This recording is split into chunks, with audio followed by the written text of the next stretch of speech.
Chapter 1.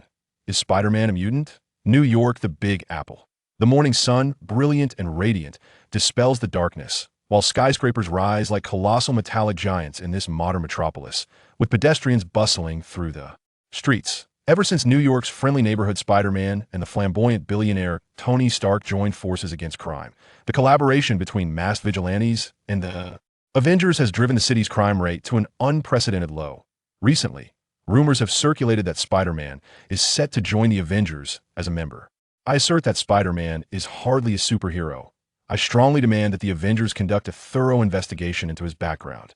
This little bugger wreaks havoc every time he captures a criminal, and I seriously suspect he is a masked mutant capable of unleashing chaos at any moment. On the gigantic electronic screen in Times Square, J. Jonah Jameson, editor-in-chief of the Daily Bugle, passionately lambasts his least favorite Spider-Man, as if wishing to plaster his spittle all over that detestable little creature. Just then, a figure clad in red and blue zooms across the screen, shooting webbing from his wrist to precisely cover Jameson's mouth. "Shut up, Jonah. I've had enough of you. Why can't you treat the little spider like you do Captain America?"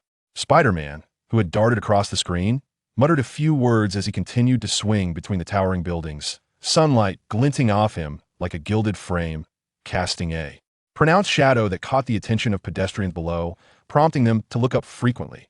What is that? Could be a bird? Maybe a plane? No, you've all guessed wrong. It's our friendly neighborhood Spider-Man. Spider-Man is a well-known figure in New York City. Over 3 years, from the elderly soaking up the sun in their yards to children enjoying lollipops, everyone is familiar with him. People excitedly wave at him, and Peter Parker beams beneath his mask, revealing the vibrant spirit hidden beneath his shy exterior. Wow, what splendid weather we have. Good morning, everyone. In response to the enthusiastic greetings from his fans, he intentionally lowers himself to engage in high fives with outstretched palms and even lands to give a joyous hug to a little one. After surveying the area and finding no signs of criminal activity, he swings to the rooftop of a building, takes out a hidden camera, and whispers while gazing at the popular Spider-Man photos within. What perfect shots! Though Jonah surely wouldn't want to see these. He's only interested in my dirt, but MJ will definitely love them. Mary Jane Watson is his girlfriend, and they are currently dating. Peter grins widely, fastening the camera to his waist with webbing, ready to swing high once more, when suddenly, an excruciating pain pierces his brain. He is certain this is not his spider sense. Ugh. He clutches his head, attempting to descend, only to hear a piercing whistle. Boom! A rocket-propelled grenade shoots up from below, striking him squarely. In a dimly lit alley, from mercenaries close in, the leader, a scarred man, brandishing an oval-shaped detector aimed at the unconscious Spider-Man. The signal spikes instantly. Jonah wasn't just blabbering. This guy in spandex is indeed a mutant. "We're gonna get rich," exclaimed the henchman lugging the rocket launcher excitedly. "Idiot! Who told you to use a rocket? This is a person who could make us rich. What do we do if he's dead?" The scarred leader kicks the henchman, scolding him. After chastising his subordinate, he crouches down, lifting Spider-Man's mask halfway, checking for signs of life, relieved to find he's still breathing. "Grab him, and let's get out of here." The explosion might attract other superheroes, and I certainly do not wish to be confronted by Iron Man or that skull-clad freak. Outskirts of New York, Alkali Gene Research Institute. When Peter Parker regains consciousness, a flood of strange yet familiar memories surges into his mind. At that moment, he comprehends that he is Spider-Man, Peter Parker, and also a traveler from another world, having awakened these memories only due to certain circumstances. He takes a deep breath and quickly regains his composure, peering through the visor of his mask to survey his surroundings. The stark white ceiling, the precision life-monitoring equipment by his bedside, and researchers clad in lab coats and masks around him. A peculiar collar encircles his neck, and his limbs are restrained by specialized shackles. This treatment is akin to that of lab rats. "Look, our little spider has awakened," a researcher in a lab coat remarks, wiping his scalpel with a mocking tone. How ironic. New York's friendly neighbor is actually a mutant, and judging by his expression, he doesn't even realize it. A mutant? Peter's eyes widen in disbelief. That's impossible. His powers stem from a radioactive spider, not an X gene. Fortunately, his mask remains intact, suggesting that his identity has not been compromised. All right, our little mutant spider has awakened. It's time to unveil his true identity. I can hardly wait. He wants to explain that he was bitten by a radioactive spider and has nothing to do with mutants, but before he can utter a word, a sudden chill runs down his spine. His spider sense is ringing alarm bells. The danger emanates from the researcher's small scalpel. Hey sir, it's quite impolite to attempt to unmask someone without their master's permission. I also suggest you lower that thing. I have a slight allergy to sharp objects. You know, little spiders tend to fear sharp things that... As Peter speaks, he tentatively tests the shackles. When the mutant collar shows no response, he finally relaxes. He has stated repeatedly that he is not a mutant. His spider powers are derived from the spider totem. The researcher insists on his viewpoint, convinced that Peter is indeed a mutant, disdainfully pointing at the collar around Peter's neck. Don't waste your effort. Under the restraint of the X gene suppression collar, you're nothing but an ordinary person. Allow me to unveil your mask and see. What a pity. I actually like you, little bug. But alas, you are a mutant, and mutants aren't even considered human. You can only become a subject for experimentation. However, your body would certainly hold significant collectible value as a specimen. These words. Peter's expression turns cold. Whether it's unmasking him or turning him into a specimen, neither is acceptable. It seems you frequently engage in such practices. The blood on your hands must exceed one. But today, you've captured the wrong person. His words resonate. Peter suddenly channels his strength, snapping the shackles apart.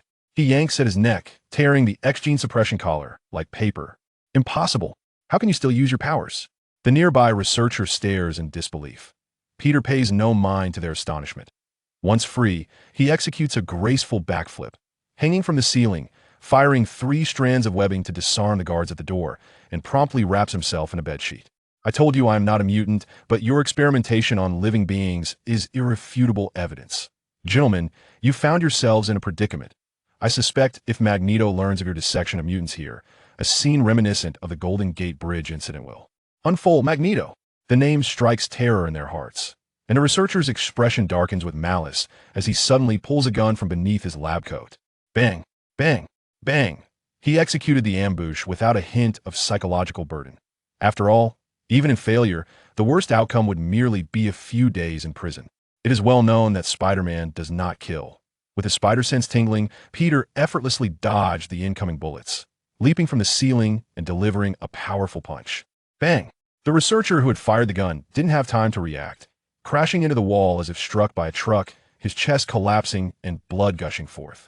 Simultaneously, alarms blared throughout the laboratory that aren't you supposed to not kill?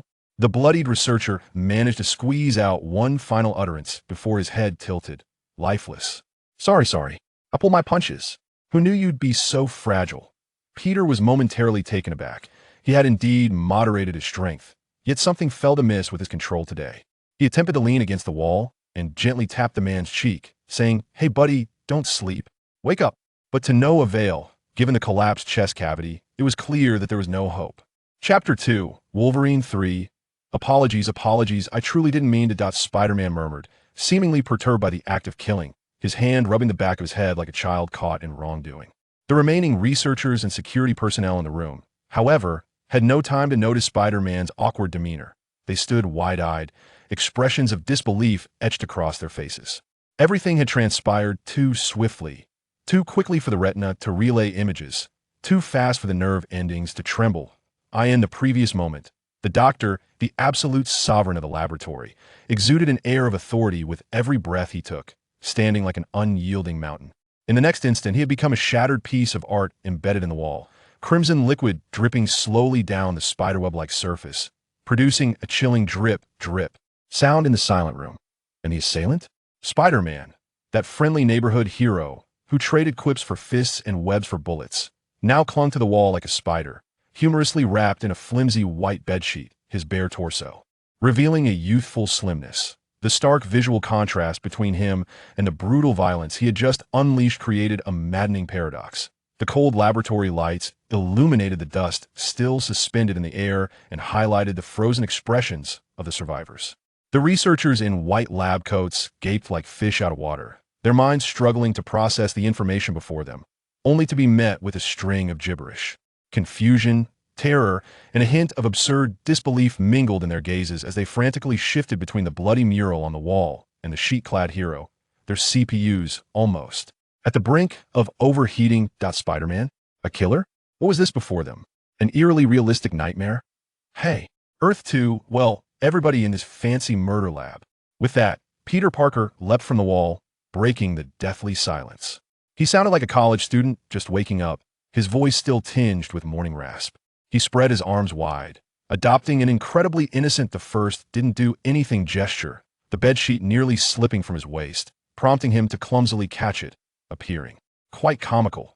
Yet, no one dared to utter a single laugh. I know summer promotions with a naked discount sound enticing, but personally, I prefer the safety and style that fabric provides. Spider-Man scanned the room, his gaze sweeping over the pale faces. So, has anyone seen my suit? Red and blue, form-fitting, with a cool big spider on the chest. It should be hard to miss. He walked barefoot across the cold floor, approaching the crowd, who instinctively recoiled as if Moses had parted the sea, heads bowed, avoiding eye contact with the humorously charismatic young spider. They appeared as docile as sheep encountering a pack of wolves, fear causing beads of sweat to trickle down their foreheads, audible as they hit the ground. "Oh, I need to find my suit quickly," Peter muttered to himself, seemingly oblivious to their terror. "Your welcome committee is a bit too enthusiastic. My spider sense is screaming from left to right, giving me a headache." His gaze fixed on a security personnel of similar build, his eyes lighting up. "Wow, dude, that tactical gear looks great. Subtle gray, functional pockets. While it doesn't match the innate artistry of my suit, it's definitely a quality piece." Peter approached him with a radiant smile. "How about we strike a deal?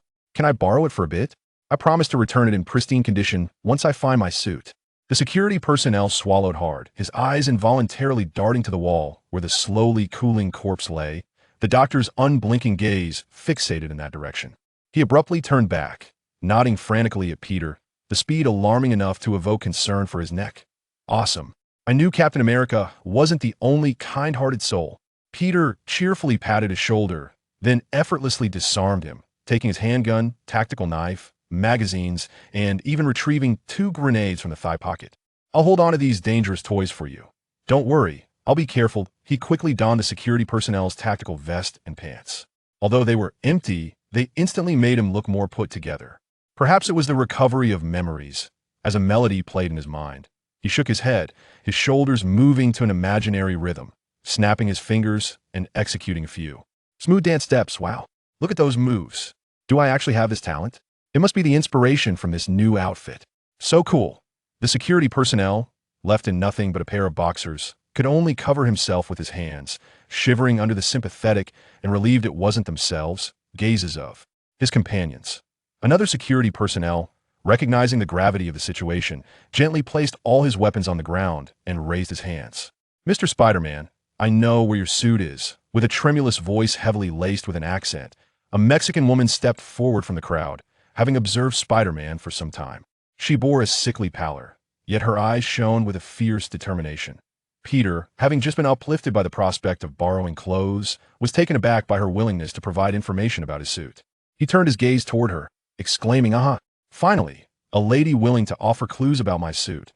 Before he could finish, Gabriella bent her legs and fell heavily to the ground, tears cascading down her cheeks.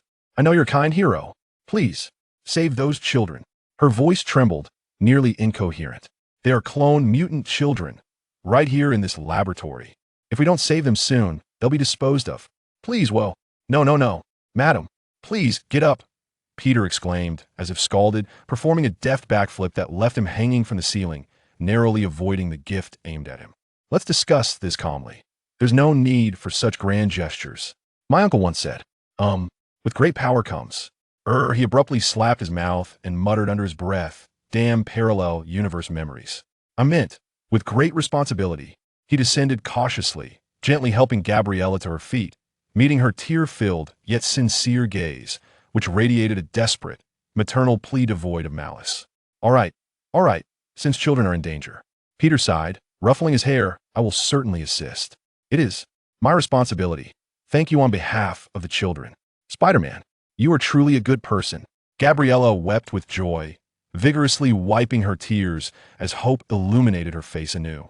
Women really do change moods faster than flipping pages.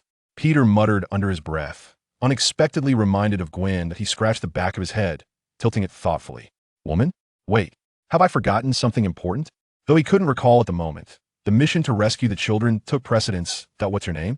he inquired, gesturing towards the now somewhat composed Gabriella. "Gabriella Lopez. I am a nurse." You may call me Gabriella, Mr. Spider-Man.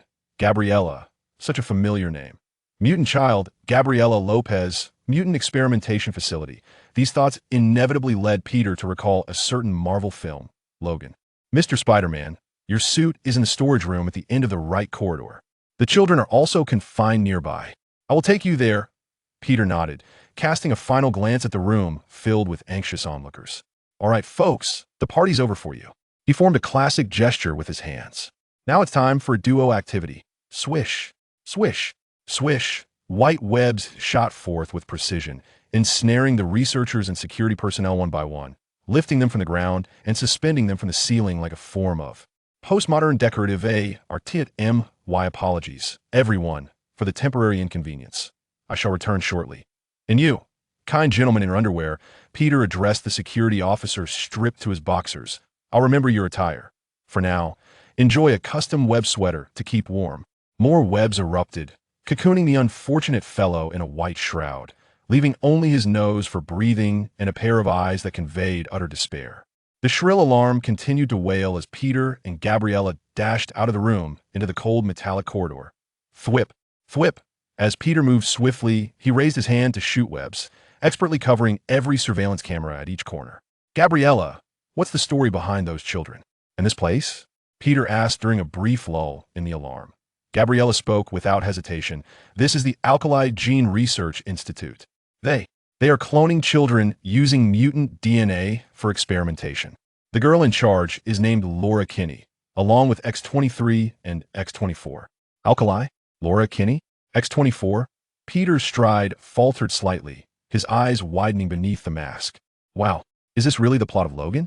He muttered to himself, a strange sense of destiny gripping him as, I'm not merely a kidnapping victim, perceived as a mutant, but rather, I'm here to rescue a group of cloned mutant children.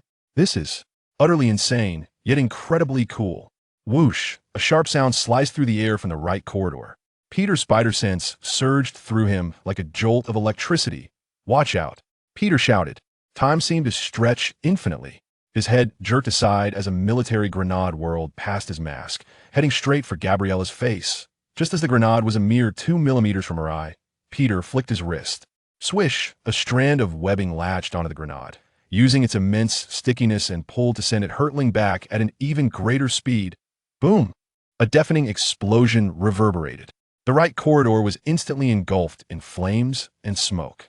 The horrific screams and the sound of flesh colliding with walls were drowned out by the sonic boom of the blast.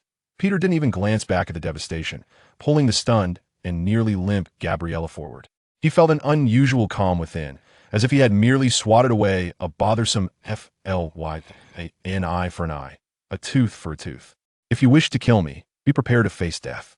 This logic was simple, direct, and cruel, yet at this moment, it felt profoundly correct.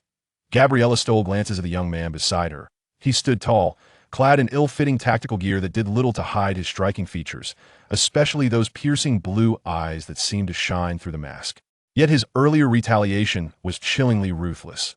Was he truly the friendly neighborhood Spider-Man, the one who always joked and tied criminals up like dumplings for the police? Chapter 3. Have I become Magneto? As Gabriella pondered in confusion, they reached the end of the corridor, where a door-marked storage room awaited Mr. Spider-Man, we've arrived. This is where your suit is kept. Is that so? Thank you very much. I can finally don my suit that perfectly matches my mask. Peter easily opened the door to the storage room. His suit lay within an open locker, slightly damaged at the arms and chest and covered in dust, but the black nylon web pattern was still striking.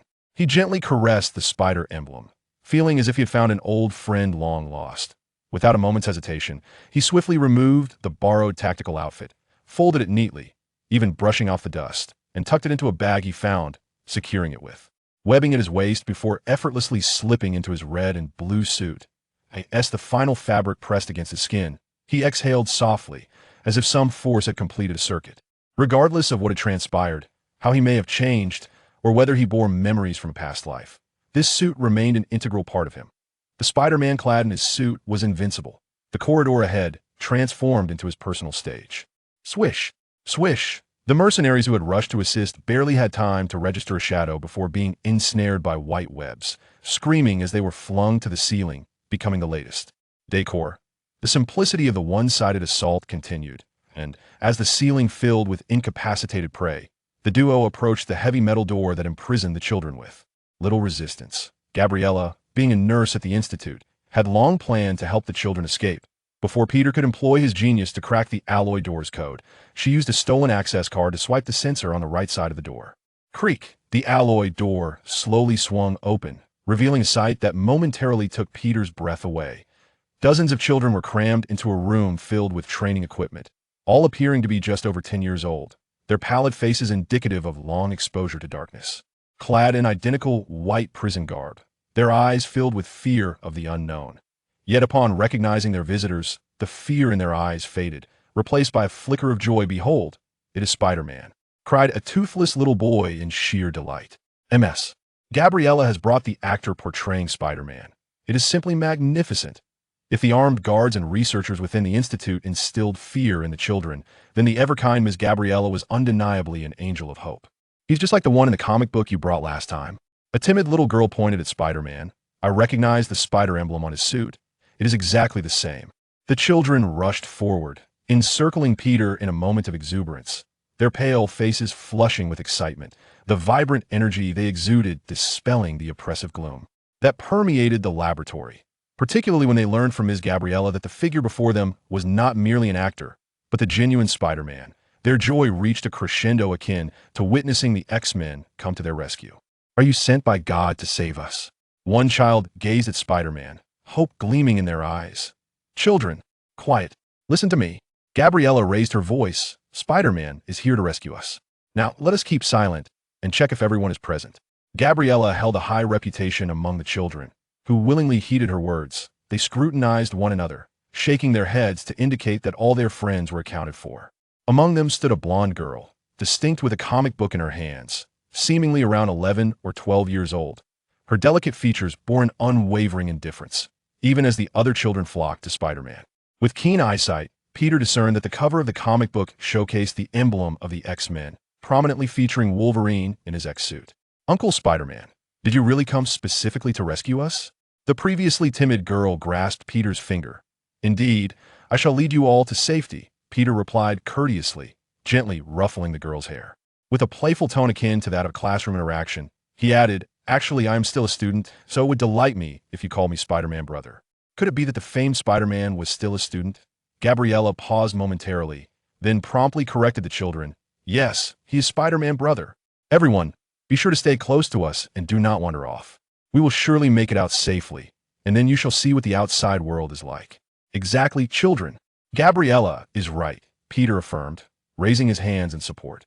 Though the gesture was somewhat unremarkable, it drew the attention of the curious children who appeared eager to explore his wrist for web shooters. However, as the successor of the original Spider-Man, he possessed no such devices. "I truly appreciate your admiration. If we weren't in this place, I would be more than happy to let you experience the thrill of being Spider-Man, but this is certainly not a suitable environment. We must depart quietly and swiftly. Understood?" As he spoke, he contemplated the necessity of contacting the X-Mansion or the Brotherhood, realizing there were at least 40 mutant children present.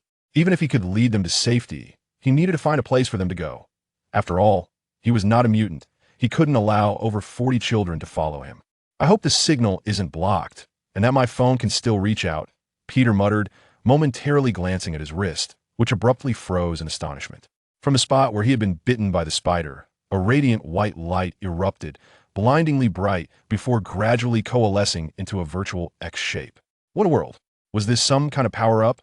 Yet, the others around him seemed oblivious to his unusual state.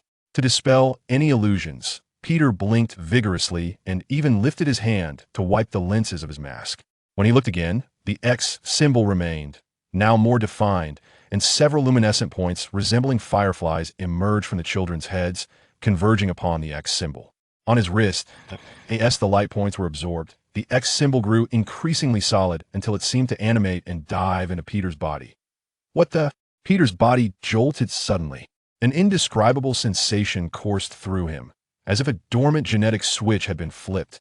He sensed metal, every metallic object around him, the door frames, handcuffs, even the zippers on the children's clothing, transformed from cold, lifeless matter into sentient entities, whispering.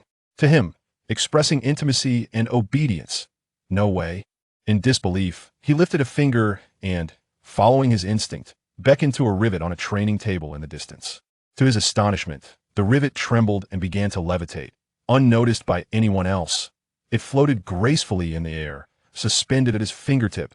Beneath his mask, Peter Parker's mouth fell agape. He had become Magneto. Chapter 5. The Action of Tony Stark. The children gasped in alarm, instinctively clustering around Gabriella, their faces etched with anxiety and fear.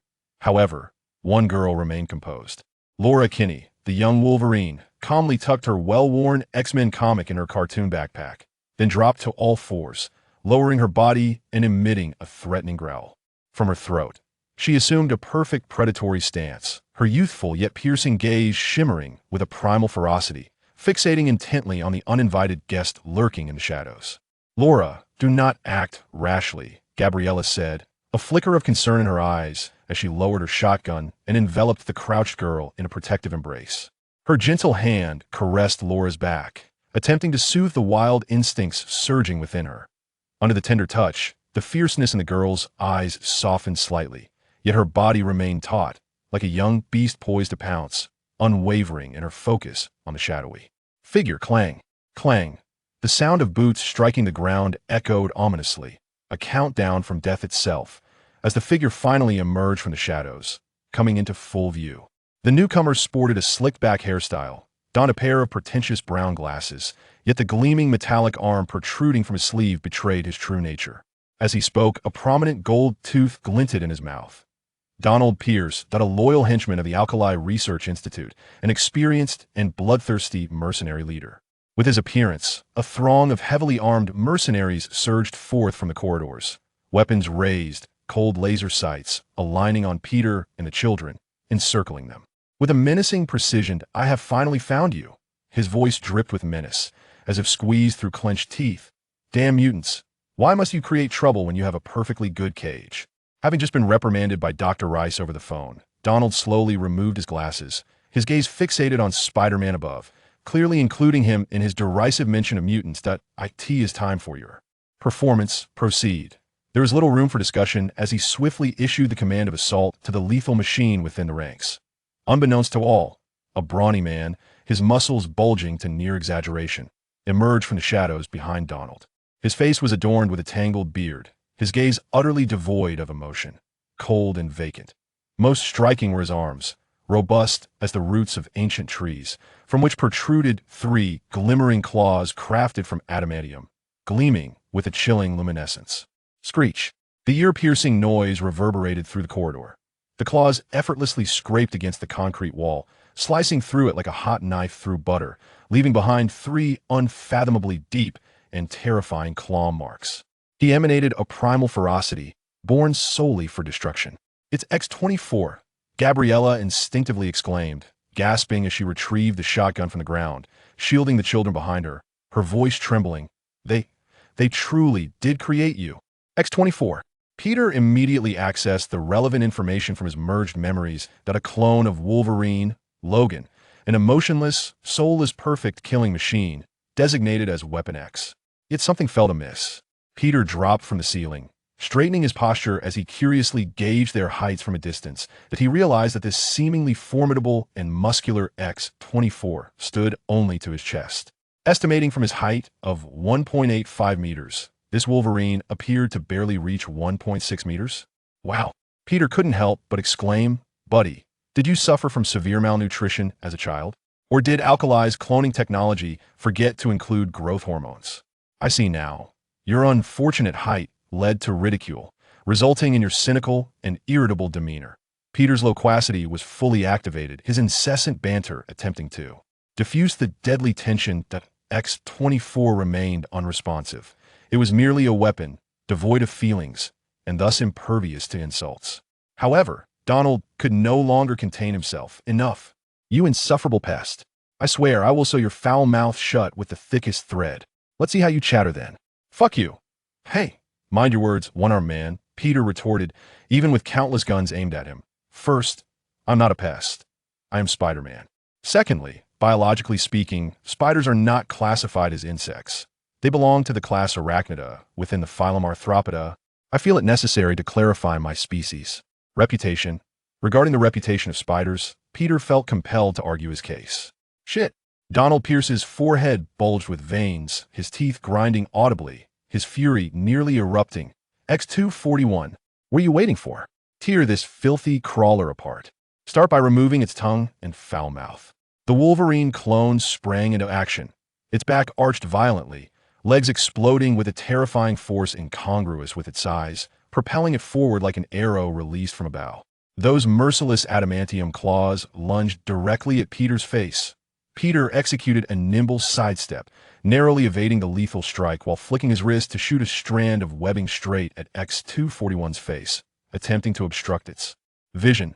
Honestly, my mouth isn't foul at all. Peter continued to speak rapidly while evading X-241's relentless claw strikes with deft movements that I brush my teeth twice daily, use fluoride toothpaste, always rinse after meals, maintain a healthy, balanced diet, and regularly have oral checkups. No bad breath or gum issues whatsoever. Though I must say, that gold tooth of yours could use some care. Your gum line seems a bit inflamed, and the color appears off. Shit. Donald Pierce completely lost his composure, the veins on his forehead throbbing, as he raised his automatic rifle and began firing wildly at the agile Peter. Once I turn you into a sieve, let's see if you can still utter a word. Paste. Rat-a-tat-tat. The rifle spat forth fiery tongues of flame, bullets whistling like a torrential downpour, aimed at Peter. However, the next moment, something utterly bizarre occurred. Donald Pierce felt an inexplicable lightness in his hand as an irresistible force surged forth from nowhere. His automatic rifle, which had been firing madly, suddenly slipped from his grasp, not ejected but rather quietly suspended in midair, defying all physical laws. Smoke still lingered from a muzzle, yet it was utterly silent, akin to a mute strangled by an invisible hand, eerily floating within less than a foot from Pierce's palm. Including the mercenaries, everyone stood in stunned silence, as if time had frozen at that moment. Only Peter Parker, hanging upside down in the corridor, having narrowly avoided a barrage of bullets, felt the corners of his mouth curl into a slow smile beneath his mask. His finger pointed at the suspended rifle, making a minuscule upward motion. Meanwhile, in the Stark Tower's upper lounge, Tony Stark, having partied the night away, groggily awoke from his slumber. Ugh, what time is it? Sir, it is nearly noon. Miss Potts came to find you, but upon discovering you still asleep, she left. And you alerted me about Peter Parker. 2 hours ago, an explosion occurred above the alley at 15 Chinatown, Flushing, Queens, where traces of Spider-Man's suit and a shattered camera were detected. Based on the footage captured by drones, he appears to have been attacked. Ever since Spider-Man was recommended by Tony for the Avengers candidate list, he had instructed Jarvis to monitor the young hero's movements, preventing any potential blunders. Hearing of the attack on the young Spider immediately snapped him to attention. That boy was attacked. Why didn't you say so sooner? Quickly, retrieve the surveillance footage from the area and track Peter Parker's current location. Sir, the drones dispatched have already located his position. We are just waiting for your command. Go. Chapter 1. Is Spider-Man a mutant? New York, the Big Apple. The radiant morning sun dispels the darkness, casting the towering skyscrapers as colossal metallic giants within this modern metropolis, where pedestrians flow continuously along. The bustling streets, since the valiant Spider-Man of New York and the flamboyant billionaire Tony Stark have joined forces in the fight against crime. The collaboration between masked vigilantes and the Avengers has led to an unprecedented decline in the city's crime rate. Recently, rumors have circulated that Spider-Man will join the Avengers as one of their own. I contend that Spider-Man is hardly a superhero. I strongly urge the Avengers to investigate his background. This little bug wreaks havoc every time he captures someone, and I seriously suspect he is a masked mutant who could spiral out of control at any moment, causing catastrophe. On the massive electronic screen in Times Square, Jonah Jameson, the editor-in-chief of the Daily Bugle, passionately lambasted his least favorite Spider-Man, practically wishing to splatter his vitriol across the visage of that insufferable little B-U-G-A-T that moment. A red and blue figure swiftly soared past the screen, shooting a web from his wrist that precisely adhered to Jonah's mouth. Shut up, Jonah. I'm utterly fed up with you. Why can't you treat little Spidey like you do Captain America? Spider-Man, having glided past the silver screen, muttered a few words as he continued to swing between the towering buildings. The sunlight bathed him in a golden hue, casting a striking shadow on the bustling streets below, prompting pedestrians to look up in awe. What is that? Could it be a bird? A plane? No, you're all mistaken. It's our friendly neighborhood Spider-Man. Spider-Man is a well-known celebrity in New York City. Over the past 3 years, from the elderly basking in the sun to children savoring their lollipops, everyone is familiar with him. Excitement bubbles forth as people wave joyfully, and beneath his mask, Peter Parker beams, allowing his vivacious spirit to shine through his previously shy exterior. Wow, what a splendid day, isn't it? Good morning, everyone.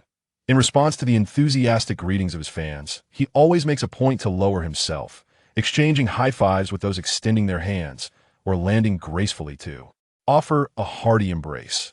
After surveying the area and finding no signs of criminal activity, he swings to the top of a building, retrieving a hidden camera.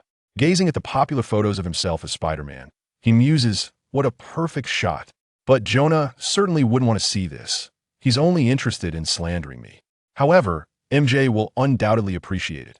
Mary Jane Watson is his girlfriend, and they are currently in the midst of dating. Peter grins, securing the camera to his waist with webbing before soaring high once more. Just then, an excruciating pain suddenly pierced his brain. He was certain this was not his spider sense. Ugh. He clutched his head, attempting to descend, when he heard a piercing whistle. Boom! A rocket propelled from below, striking him squarely. In a dim alley, mercenaries encircled him, with the leader, a scarred man, brandishing an oval detector aimed at the unconscious Spider-Man. The signal spiked instantly. Jonah wasn't lying. This costumed freak is indeed a mutant. "We're gonna get rich," exclaimed one of the lackeys wielding the rocket launcher. "You fool! Who told you to use a rocket?" The scarred leader kicked him. "This is someone who could make us wealthy. What if you kill him?" After reprimanding his subordinate, he crouched to partially lift Spider-Man's mask, checking for signs of life. Fortunately, he was still breathing. "Grab him, let's go." The explosion might attract the attention of other superheroes, and I don't want to be hunted down by Iron Man or that skeleton-clad freak. Outskirts of New York, Alkali Gene Research Facility. When the unconscious Peter Parker opened his eyes again, a torrent of strange yet familiar memories flooded his mind. In that moment, he realized he was Spider-Man, Peter Parker, and also a traveler from another world, having awakened these memories for reasons unknown. He took a deep breath, swiftly regaining his composure. Through the visor of his mask, he began to survey his surroundings, noting the pristine white ceiling, the precision life-monitoring equipment beside his bed, and the researchers. Clad in white coats and masks, a peculiar collar was fastened around his neck, and his limbs were restrained by specialized shackles. This was akin to the treatment of laboratory mice. "Look, our little spider is awake," one of the researchers, wiping a scalpel, remarked sarcastically. "How ironic. New York's friendly neighbor is actually a mutant. By the looks of him, he doesn't even know." "He's a mutant?" Peter's eyes widened. That was impossible. His powers stemmed from a radioactive spider, not an X gene. Fortunately, his mask still remained intact. It seemed his identity had not been compromised. "Well, our little mutant spider has awakened. It's time to reveal his true identity. How exciting." He wanted to explain that he was bitten by a radioactive spider and had nothing to do with mutants, but before he could utter a word, a sudden chill surged down his spine. His spider sense was going haywire. The danger emanated from the researcher's small scalpel. "Hey, sir, it's quite rude to attempt to unveil someone's mask without permission, and I suggest you put down that thing. I have a slight aversion to sharp objects. You know, little spiders are afraid of pointy things." As Peter spoke, he tentatively tugged at the shackles. The mutant suppression collar remained unresponsive, and only then did he feel completely at ease. He had stated it clearly. He was not a mutant. His spider powers derived from a spider totem. The approaching researcher held firm to his conviction, insisting that Peter was indeed a mutant. He disdainfully pointed at the collar around Peter's neck. "Don't waste your energy. Under the suppression collar for X abilities, you're merely an ordinary person now. Let me unveil your mask. What a pity. I rather like you as this little bug. Alas, you are a mutant, and mutants are hardly even human.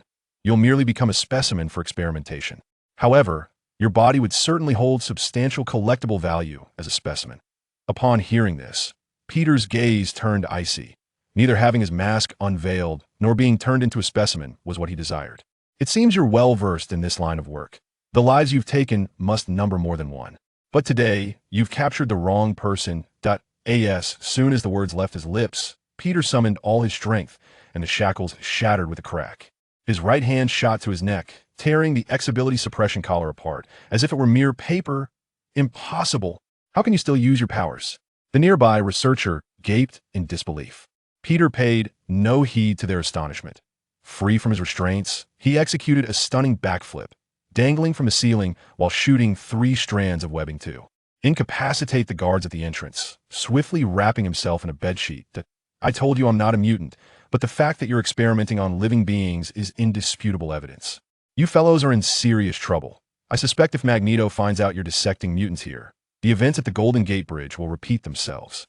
Magneto, the mere mention of that name sent shivers down their spines. The researcher's eyes darkened with malice as he abruptly drew a handgun from beneath his white coat.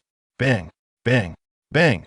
He executed the ambush without a shred of remorse. For even in failure, the worst consequence would merely be a few days in prison. It is well known that Spider-Man does not kill. With his spider sense tingling, Peter effortlessly dodged the incoming bullets, leaping down from the ceiling to deliver a powerful punch. Bang!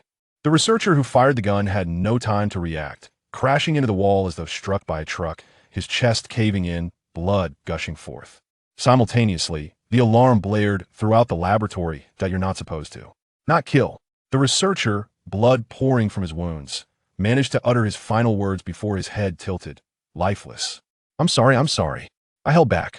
Who knew you were so fragile? Peter himself was taken aback. He had indeed restrained his strength, yet today, his control over it felt oddly off. He attempted to gently pat the man's cheek while he lay against the wall, saying, "Hey buddy, don't sleep. Wake up." But it proved utterly futile. Given the state of the man's caved-in chest, it was evident that salvation was no longer an option. Chapter 2. Wolverine 3.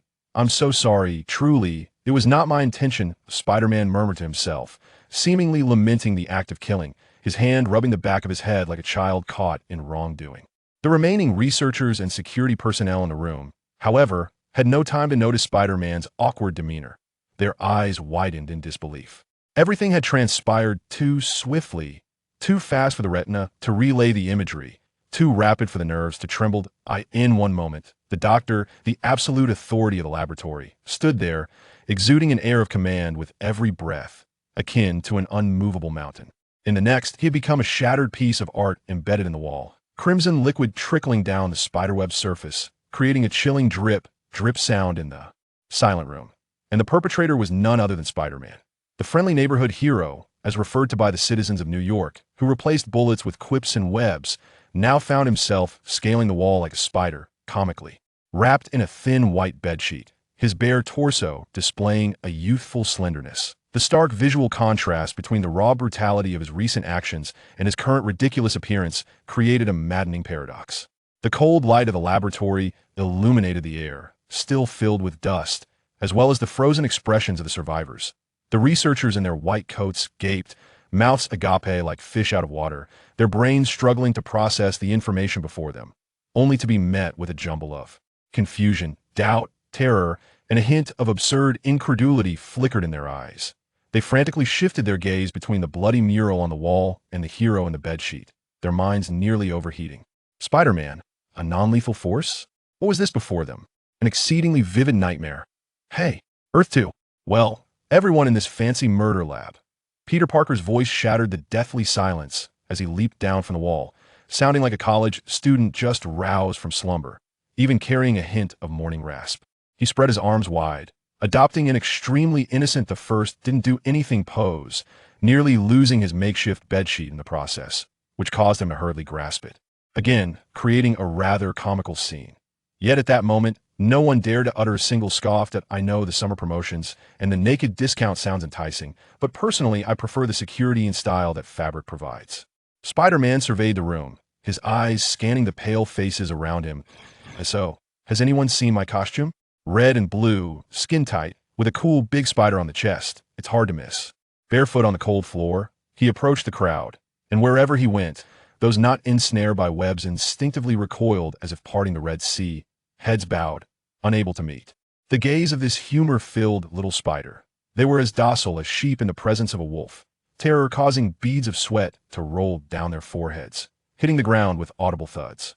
Oh, I really need to find my outfit quickly, Peter mused aloud, seemingly oblivious to their fear. Your welcoming committee is a bit too enthusiastic. My spider sense is screaming from left to right, giving me quite the headache. His gaze locked onto a security guard of similar stature, his eyes lighting up, Wow. Dude, that tactical gear is pretty sweet. The understated gray, the practical multi-functional pockets. Though it can't quite compare to the artistic flair of my suit, it's definitely a fine piece. Peter approached him with a bright smile. How about we negotiate? Let me borrow it for a bit. I guarantee, as Spider-Man, I'll return it in the same condition once I locate my outfit. The security guard gulped, his gaze involuntarily darting toward the wall where the increasingly cold corpse lay. The doctor's unblinking eyes seemed to stare directly at him. He abruptly turned back, nodding wildly at Peter, the speed so frantic it was almost alarming for his neck. Awesome. I knew kind-hearted Captain America wasn't an exception. Peter cheerfully patted his shoulder before effortlessly disarming him of his handgun, tactical knife, magazines, and even retrieving 2 grenades from the thigh pocket. I'll take care of these dangerous toys for you. Don't worry. I play very carefully. He quickly donned the guard's tactical vest and pants. Though they were empty, they instantly made him appear more put together. Perhaps due to the restoration of his memories, a melody lingered in his mind, and he shook his head, allowing his shoulders to sway to an imaginary rhythm, snapping his fingers as he executed a few smooth dance moves. Wow, look at those moves. Do I actually have this talent? It must be the inspiration from this new outfit. So cool. Meanwhile, the security guard, left in nothing but a pair of boxers, could only cover his vital parts with his hands, shivering amidst the sympathetic and relieved it wasn't them stares of his colleagues. Another security guard, recognizing the futility of resistance, gently placed all his weapons on the ground and raised his hands. Mr. Spider-Man, I know where your suit is, with a heavy accent. A trembling female voice broke through the crowd as a Mexican woman, who had been observing Spider-Man for some time, stepped forward. Her face was pallid, yet her eyes held a fierce determination. Peter, buoyed by the prospect of acquiring a costume, was pleasantly surprised at the offer of assistance. He turned his gaze towards her and exclaimed, "Aha! Finally, a lady willing to provide a lead on my suit." Before he could finish his sentence, Gabriella bent her knees and fell heavily to the ground, tears streaming down her face. "I know you're a kind hero. Please, save those children." Her voice cracked, nearly incoherent. "They are cloned, mutant children, right here in this laboratory. If we don't save them, they will be disposed of. Please, well, no. Madam, please rise," Peter exclaimed as if scalded, executing a nimble backflip to dangle from the ceiling, deftly evading the unexpected gift. "Let us converse civilly and refrain from such grand gestures. My uncle once said, with great power comes. Ugh." He abruptly slapped his mouth, muttering softly, "Damn those parallel universe memories. It's with great responsibility." He descended cautiously, gently assisting Gabriella to her feet. He gazed in her tear-filled yet sincere eyes, which held only the desperate plea of a mother, devoid of any malice. All right, since children are in peril." Peter sighed and raked his fingers through his hair. "I shall certainly assist. It is my responsibility. Thank you on behalf of the children. Spider-Man, you are truly a good person." Gabriella cried with joy, vigorously wiping her tears as the light of hope rekindled on her face. Women sure change moods faster than turning pages. Peter muttered under his breath, unexpectedly reminded of Gwen. He scratched the back of his head, tilting it slightly. Woman? Wait, am I forgetting something important? Though he couldn't recall at the moment, the mission to rescue the children took precedence. "What is your name?" he inquired, gesturing towards the now somewhat steadied Gabriella. "Gabriella Lopez, I am a nurse. You may call me Gabriella, Mr. Spider-Man." Gabriella, such a familiar name. Mutant child, Gabriella Lopez, Mutant Experiment Facility. This association made it difficult for Peter not to think of the Marvel film Logan. "Mr. Spider-Man, your suit is in the storage room at the end of the right corridor. The children are also confined nearby. I will lead you there." Peter nodded, his gaze sweeping over the room, where silence reigned among the onlookers. "All right, folks, the party is over for you." He gestured with his hands in a classic pose. "It's time for a duo activity. Whoosh, whoosh, whoosh." White webs shot forth with precision, ensnaring researchers and security personnel, lifting them off the ground and suspending them from the ceiling like some form of postmodern decorative art. "Apologies, everyone, for the temporary inconvenience. I shall return shortly. And you, kind sir in your underwear," Peter addressed the security personnel left in only his undergarments. "I'll remember your clothing, but for now, enjoy the warmth of a custom spider's silk sweater." More webs erupted, cocooning the poor fellow into a white shroud, leaving only his nose for breathing and a pair of eyes filled with despair. The shrill alarm continued to wail as Peter and Gabriella bolted from the room into the frigid metallic corridor. Thwip. Thwip. As Peter moved swiftly, he raised his hand to shoot strands of web, expertly covering each surveillance camera at the corners. Gabriella, what is the story behind those children? In this place? Peter asked during a lull in the alarms. Gabriella did not hold back, responding quickly. This is the Alkali Gene Research Institute. They are cloning children using mutant DNA for experiments. The leading girl is named Laura Kinney, along with X23, X24. Alkali? Laura Kinney? X24? Peter's steps faltered slightly, his eyes widening beneath the mask. Wow, is this the plot of Logan? He murmured to himself, an odd sense of fate gripping him. I'm not merely a victim of kidnapping, seen as a mutant by others, but rather I'm here to save a group of cloned mutant children. This is utterly insane, yet incredibly cool. Whoosh! A sharp sound sliced through the air from the right corridor. His spider sense surged like a high-voltage current coursing through him. Watch out! Peter shouted. Time seemed to stretch infinitely. He jerked his head just in time as a military grenade whirled past his mask, hurtling towards Gabriella's face. Mere millimeters from her eyes, Peter flicked his wrist. Whoosh! A strand of web latched onto the grenade, using its immense stickiness and pulled to hurl it back at a greater speed. Boom! The deafening explosion reverberated through the corridor. The right passageway was instantly engulfed in flames and smoke. The horrifying screams and the sound of flesh slamming against walls were drowned out by the blast's roar. Peter didn't even glance back at the devastation, gripping the startled, nearly limp Gabriella as they pressed onward. His heart remained eerily calm, as if he had merely swatted away a an eye for an eye, a tooth for a tooth. If one wishes to kill me, they must be prepared to face death themselves. This logic, simple, direct, and cruel, felt undeniably correct in that moment. Gabriella discreetly observed the young man beside her from the corner of her eye. He stood tall, clad in ill-fitting tactical gear that did little to conceal his striking features, especially those cerulean eyes that seemed to pierce through the mask. Yet, his earlier retaliation had been chillingly ruthless. Was this truly the friendly neighborhood Spider-Man, the one who always jested and bound criminals like gifts for the police? Chapter 3. Have I become Magneto? As Gabriella pondered in confusion, they reached the end of the corridor where a door labeled storage room awaited at MR.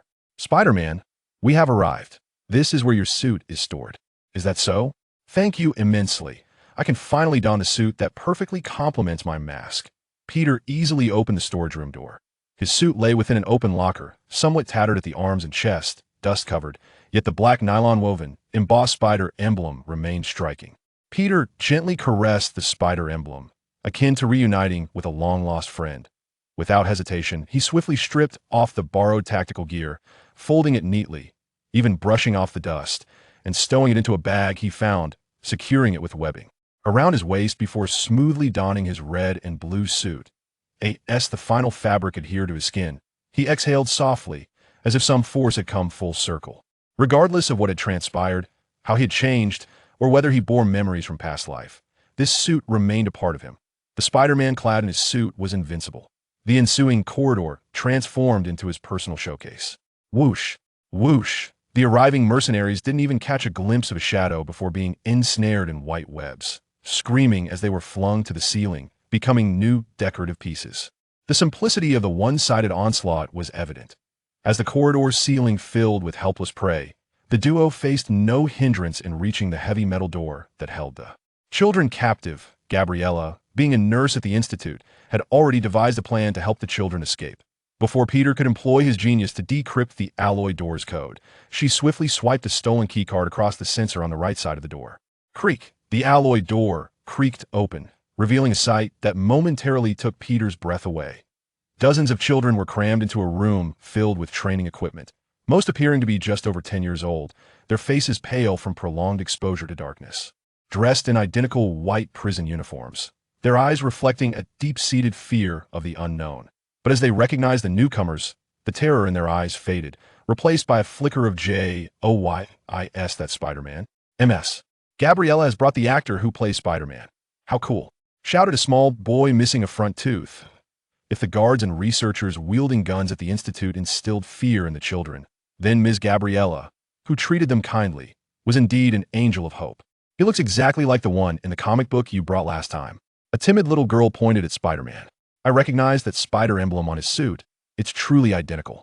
The children rushed forward, instantly surrounding Peter, their excited voices chattering away, their pale faces flushed with enthusiasm, breathing new life into the oppressive atmosphere of the laboratory.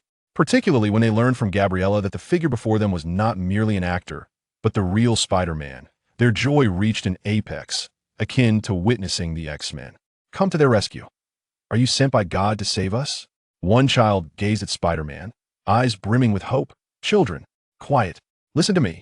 Gabriella raised her voice earnestly. Spider-Man is here to help us escape. Now, everyone, please remain calm and check if anyone is missing. Gabriella's authority was well established among the children, who were eager to heed her words. They scrutinized one another, shaking their heads to indicate that all their friends were present. Among them stood a blonde girl, distinct from the rest, clutching a comic book. She appeared to be around 11 or 12, her delicate features exuding an unwavering coolness. Even when the children rushed toward Spider-Man, she remained indifferent. With keen eyesight, Peter could discern that the comic book's cover bore the emblem of the X-Men, particularly highlighting Wolverine in his striking X uniform. Uncle Spider-Man, did you really come to rescue us? The previously timid girl grasped Peter's finger. Of course. I will lead you to safety, Peter replied politely, gently ruffling the girl's hair. Then, with a humorous tone reminiscent of a classroom, he added, Actually, I'm still a student myself, so if you could call me Spider-Man brother, I would be even happier. Spider-Man, a figure who had apprehended countless villains, still considered himself a student. Gabriella paused momentarily before correcting the children. Yes, that's right, Spider-Man brother. Everyone, make sure to stick close to us and do not wander off. We will surely make it out safely, and then you can witness the outside world for yourselves. That's right, children. Gabriella is correct, Peter affirmed, raising his hands in encouragement. Although the gesture seemed somewhat awkward, the curious children began to tug at his wrists, likely in search of web shooters. However, as a genuine Spider-Man, he had no need for such devices. That I am truly grateful for your admiration. If we weren't here, I wouldn't mind letting you experience being Spider-Man, but this is not a safe place. We must leave quietly and swiftly. Do you understand? As he spoke, Peter pondered whether he should contact the X-Mansion or the Brotherhood. There appear to be at least 40 mutant children here, and even if he managed to rescue them, he would need a safe haven for them. After all, he wasn't a mutant.